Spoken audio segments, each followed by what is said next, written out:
দেখো বন্ধুরা, তোমাদের আঙ্কেল আজ বিলের মাঠে ভুনি পেতেছিল, তো সেখান থেকে বেশ অনেকগুলোই পুঁটি মাছ চিংড়ি মাছ পেয়েছে। তো দেখো সেই মাছগুলোকে এখন আমি ঢেলে নেব এবং এই মাছগুলো ঢেলে নিয়ে দেখি কতগুলো হয়।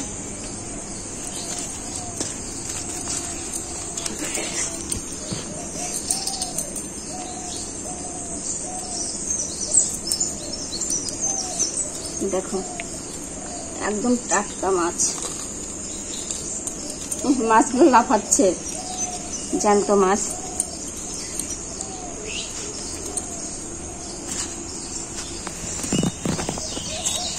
দেখো বাহ, বেশ কটাই হয়েছে।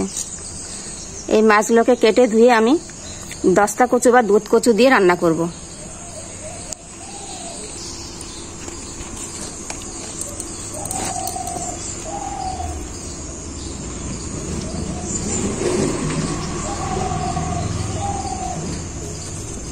দেখেছো কতগুলো মাছ হয়ে গেছে, মাছগুলো সব লাফাচ্ছে। বিলের মাছ না, এগুলো খেতে সত্যিই ভালো। এই দেখো এই মাছগুলোকে এখন আমি কেটে নেব, কেটে নিয়ে আমি দস্তা কচুর ডাগাগুলোকে কেটে নিয়ে আসবো।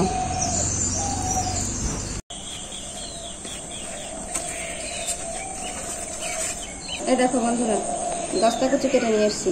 এগুলোকে তোমরা কে কি বলো জানি না, এগুলো দুধ কচু, কেউ বলে দুধ কচু, কেউ বলে দস্তা কচু। তা সেগুলো কেটে নিয়ে এসেছি, এগুলো দিয়ে ওই চিংড়ি আর পুঁটি মাছ দিয়ে সেগুলো রান্না হবে। এই দেখো বন্ধুরা, সেই দস্তা কচু ডাগাগুলোকে আমি সুন্দর করে ধুয়ে নিয়ে এসেছি। এবার এগুলোকে আমি কেটে নেবো, দেখো কিভাবে কাটি আমি।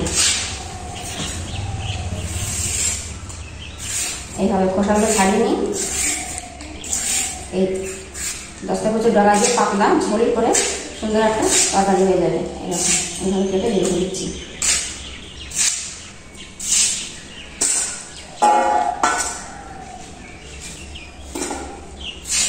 লম্বা লম্বা করে একটু মাঝখানে ঝিরে কেটে দিতে হবে।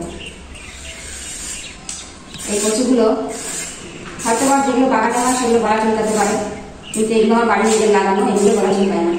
আমি আগেও খেয়েছি। কি সুন্দর কচুগুলো। হ্যাঁ দেখো, এই যে সব কাটা হয়ে গেছে আমার। এই যে সবগুলো সুন্দর করে কেটে নিয়েছি লম্বা লম্বা করে। দেখো এবার এগুলোকে দিয়ে আমি রাঁধুনি ফোড়ন দিয়ে সুন্দর একটা পাতলা ঝোল করে নেব। মাছগুলোকে আমি ভেজে নিচ্ছি, আগে চিংড়ি মাছগুলোকে ভাজছি, তারপর চিংড়ি মাছগুলোকে ভেজে নেব। পাতলা ঝোল হবে।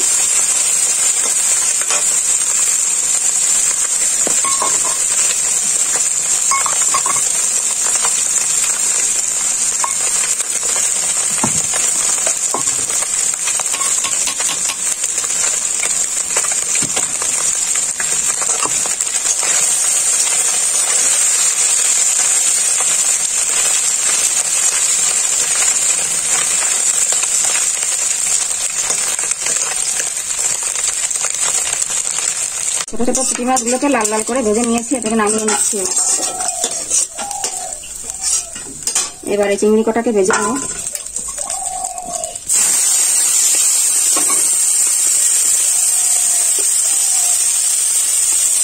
হলুদ, সামান্য একটু লবণ, এগুলোকে দিয়ে নেড়ে খানিকক্ষণ সময় ভেজে নেব।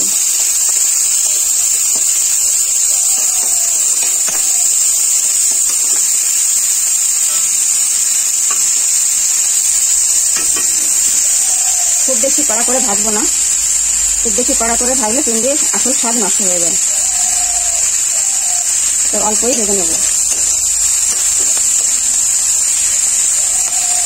দেখো মাছগুলো সুন্দর করে ভেজে নিয়েছি, এবার এগুলোকে নামিয়ে নিই।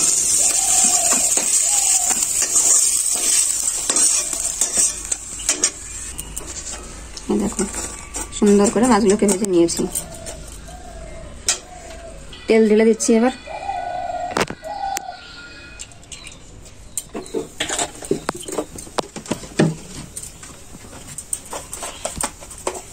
এর মধ্যে দেবো রাঁধুনি ফোড়ন, কারণ পাতলা ঝোল হবে তো রাঁধুনি সম্বর ভালো লাগবে খেতে।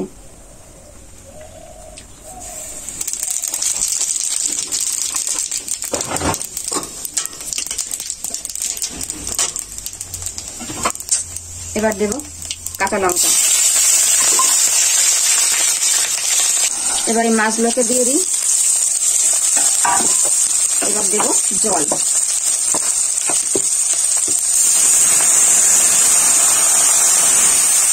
খুব বেশি জল দেবো না, কারণ কচুর ডগাতে ওগুলো এমনি জল থাকে।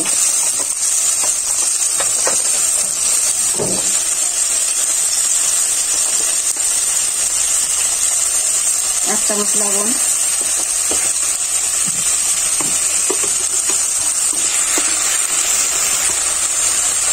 হাফ চামচ হলুদ,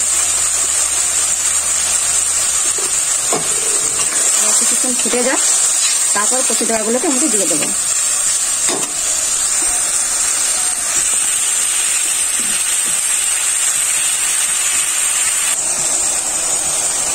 হ্যাঁ, মাছ লঙ্কা এবং ঝোলে সুন্দরভাবে জাল হয়ে গেছে। এবার আমি কচুর ডগাগুলোকে আমাদের দিয়ে দেবো। একটু নেড়ে করে এটাকে ঢাকা দিয়ে দেবো। কতক্ষণের জন্য?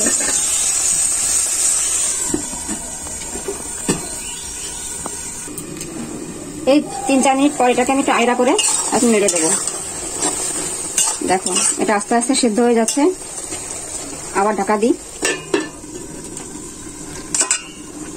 পাতলা ঝোল খেতে খুবই ভালো লাগবে। আবারও 3-4 মিনিট পর এটাকে ঢাকনাটাকে খুলে একটু নেড়ে দিই। হ্যাঁ দেখো বন্ধুরা, রান্নাটা বেশ সুন্দর হয়েছে। এবার এর মধ্যে আমি একটু হালকা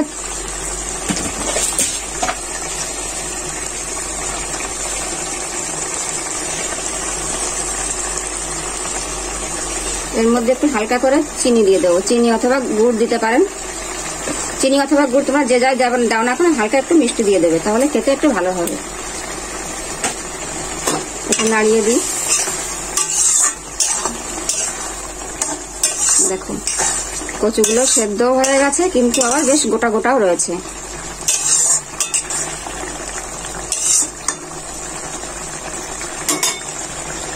মানে গরম ভাতের সঙ্গে ধরে খেতে খুবই ভালো লাগে। রান্নাটা যদি তোমাদের ভালো লেগে থাকে তবে অবশ্যই সাবস্ক্রাইব করে পাশে থেকো এবং লাইক করো, শেয়ার করো। রান্নাটা কেমন লেগেছে কমেন্ট অবশ্যই আমাকে জানিও।